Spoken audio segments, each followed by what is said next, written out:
Good morning, everyone. Thank you for being here with us. Uh, uh, we're starting our Plenary panel, community gardening programs across the globe. So the panel, the conference this year, Gardens of Resilience, the unique format for this Grow Together conference provided an opportunity to expand our reach and offerings for this year's conference.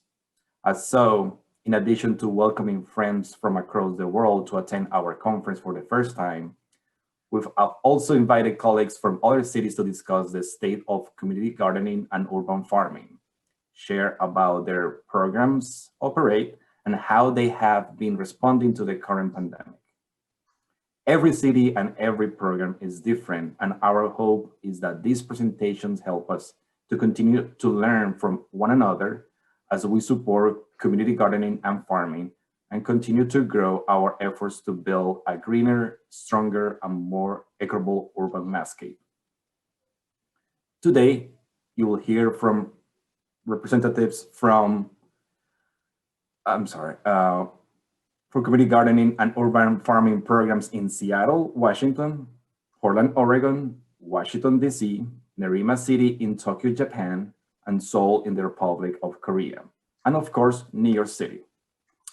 We're going to get started with an overview of New York City's very own GreenThumb. It is my pleasure to introduce Bill Pape, GreenThumb's outreach coordinator in Brooklyn, who will provide an overview of our program and take questions at the end. Bill? Hey, Carlos, thank you so much. Hello, everyone. I'm going to share my screen. So in light of the fact that this is an international conference, I want to wish everyone a good morning, but also a good day and a good evening, depending on where you are on this beautiful green globe. My name is Bill Pape, as you heard, and I serve as an outreach coordinator for this wonderful GreenThumb program in Brooklyn, fabulous Brooklyn, New York, especially East New York. And outreach coordinators, there's 9 of us officially authorized by the city. And we provide everything from making sure that gardens have their all-important vegetables and wood chips to more sophisticated issues. So let's start talking about the history of New York City gardens. And really the conference is all about that. And so, all right, so what you're seeing on your screen now is unfortunately was a vision in too many parts of New York City. GreenThumb was established in 1978, but not before.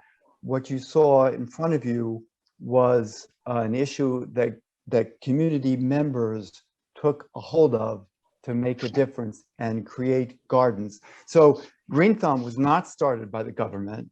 It was started by the people. And I have to say, it was a social justice movement from the very beginning. So you can go to the next slide. And the wonderful work that was started by people in disinvested areas all over the city was eventually moved the city to create Operation GreenThumb, which is the slide that you see on the screen. Operation GreenThumb was not part of New York City Parks system, but nevertheless, it began to provide the provision of support to help gardens realize their unique vision. Since gardeners started it, we've kept to that theme that community support and community vision is a very important part of what we do. Next slide, please. Oh, I like that. I like this better. So what does GreenThumb do? Well, operational and material support includes topsoil. I don't know about the rest of the gardens around the world, but unfortunately the native soil of New York City is too often contaminated by heavy metals and other yucky things. So we have raised gardens, and you can see on the picture what we use. And so of course we provide the wood for that, materials, and etc. And I want to do a shout out to the GreenThumb operations team, which we call GTO affectionately.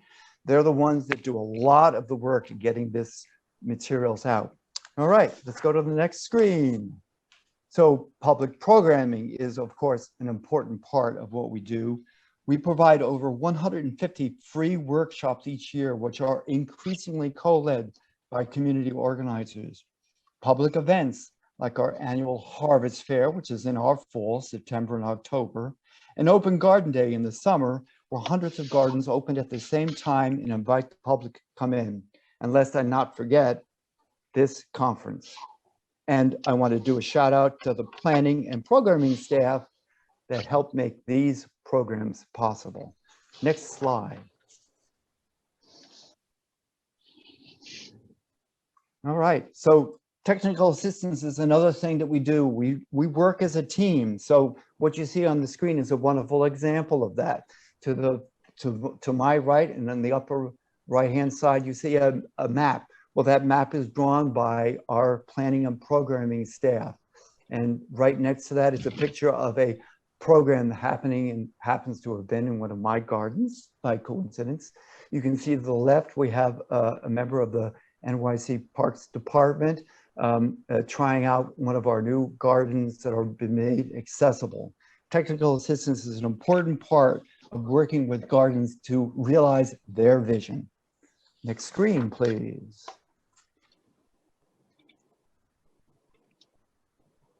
Next screen. Community engagement, that's my favorite. That's where outreach coordinators, my wonderful colleagues, really get involved. Here you see a couple of pictures, happen to all come from East New York. What can I say? You know, I helped put the slide together. And these, you can see right here, this is where we work with gardeners to create their vision. We are always looking for ways to support them. Next slide, please. And so through this partnership, through these different team at GreenThumb, we help manage through this partnership 100 acres, over 100 acres of community-centric public open space around New York City. We also work with our good friends at the BQLT and many other land trusts.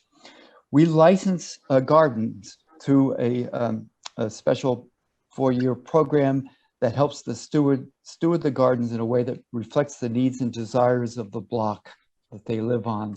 The philosophy of GreenThumb, again, you're going to hear this over and over again. Community members know best what they need. And really, it's our job to just try to realize that vision. All right, let's go to the next one. So there they are, the beautiful city of New York and all of those green spots, 550 plus gardens, about 100 acres, over 20,000 volunteers. I might make note historically, if you look at where the gardens are, the vast majority of them back from the 70s, that's where the disinvestment was going on. They just wanted to make that historical note. We estimate that there are 112,000 gardeners that have since 1978, and that when you start calculating up their volunteer hours, we think we're talking about 44 million hours creating and stewarding this space, and 44 million hours equals 5,000 years. Next slide, please. So when you have communities deciding what they want their gardens to be like, you're going to have many different types. And so this is what we call a botanical masterpiece. I hope you agree. No two gardens are the same. They all have their own character and personality and reflect the unique needs and wants of the community they are located. So they range from this to passive recreation. These are spaces for quiet relaxation in the garden. Next slide. And of course, we absolutely do have many gardens that focus on providing their community, their garden members and their community with food and urban farming. That'll be on the next slide. I would note, since I'm from East New York, that the majority of gardens, for example, in East New York, generate food for their residents. But in addition, there is another great byproduct of our gardens, Urban wildlife, that'll be the next slide. We help preserve habitat and protect biodiversity and allows urban wildlife to flourish. Of course, some of my gardeners may not be so happy with those fluffy little squirrels, but we work with them. We share the harvest. Next slide, please. Connecting with nature. New York City is very urban. I'm sure you all know that. So therefore, these spaces are very special, and they give gardeners and hundreds of thousands of annual visitors an opportunity to connect with nature and escape what often is an overwhelmingly dense urban environment. Next slide, please. But that's not all. Gardens allow people to come together to celebrate New York's diversity. They allow community members to share their culinary traditions, allow immigrants to grow crops from their home country. They allow local traditions through performances and storytelling. And this interaction with each other reflects the community because it's been created by the community. Next slide, please. Lots of different kind of events. You know, you heard about the citywide events, but at the local level, there's all sorts of events that are going on. They offer great spaces for the communities to come together. Each year, GreenThumb's volunteer gardens host thousands of free events for the community, ranging from musical performances to picnics, educational workshops, and more. Next slide, please.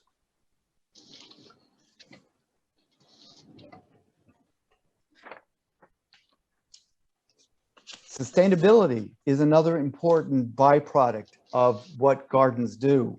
Capturing rainwater to water the crops. When it rains, it goes into a bucket or a tank, depending on the size of the garden.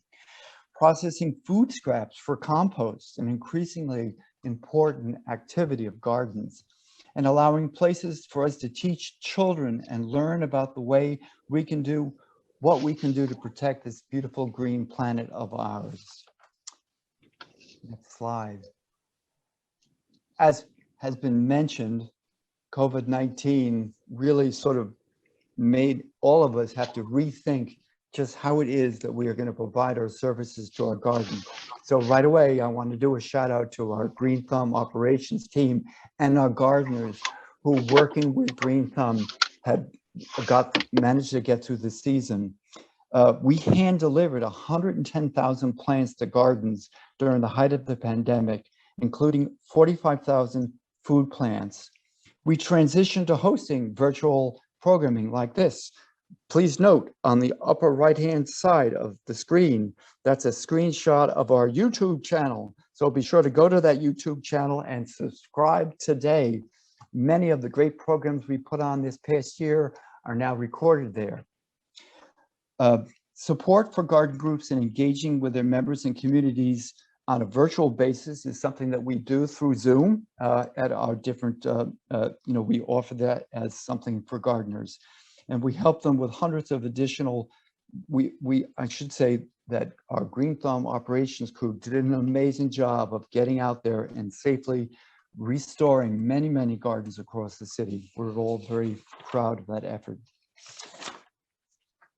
Now, all right, next slide, please.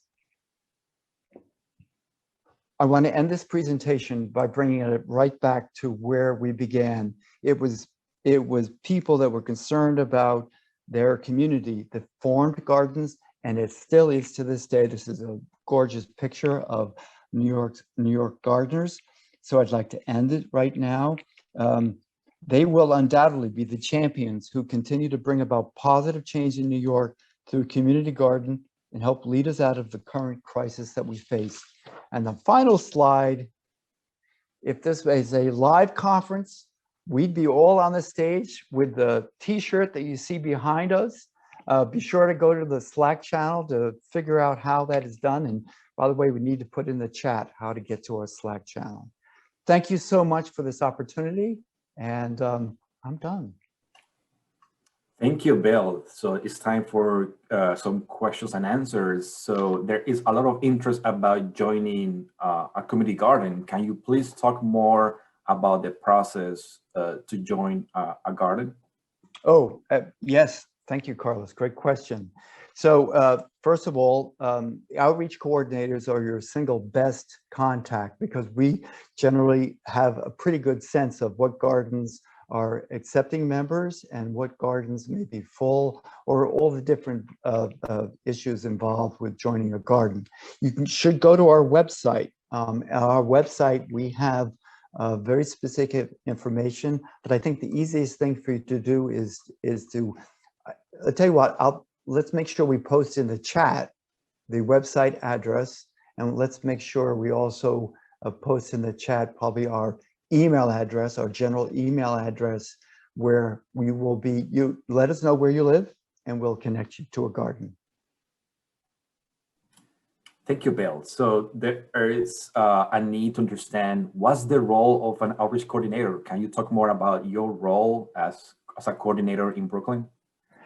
I'm critical and vital. No, look, our jobs, as we've said so many times, is really to connect the bureaucracy of the city, which sometimes can be daunting for everyone, including GreenThumb staff, with the gardens to help things happen. So we do things as simple as making sure that an order is placed for them for, say, wood chips, which many gardens use as a way of protecting the ground, to more sophisticated operations involving helping them with grant processes. It really is all across the board. And of course, we connect with our great team, GreenThumb Operations, Planning and Operations, to make things happen.